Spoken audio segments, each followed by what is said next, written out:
నమస్కారం ఈటీవీ 360కి స్వాగతం. ముందుగా ప్రధానాంశాలు. ఉగ్రవాదం అంతానికి కలిసికట్టుగా పోరాడదాం. విశాఖ బ్రిక్స్ సమావేశంలో చంద్రబాబు పిలుపు. 7,000 మందితో ఒకేసారి కూచిపూడి నృత్య ప్రదర్శన.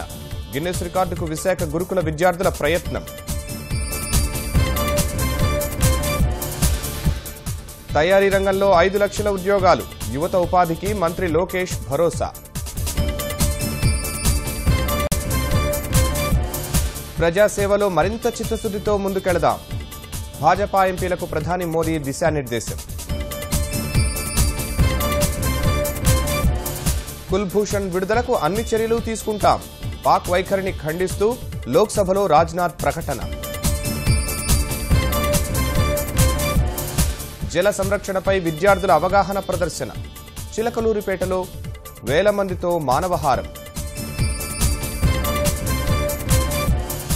రాష్ట్ర వ్యాప్తంగా ఘనంగా జ్యోతిబా పూలే జయంతి. సంఘ సంస్కర్త సేవలను కొనియాడిన మంత్రులు. కన్నుల పండువగా ఒంటిమిట్ట రథోత్సవం. మాడవీధుల్లో ఊరేగిన కోదండరాముడు.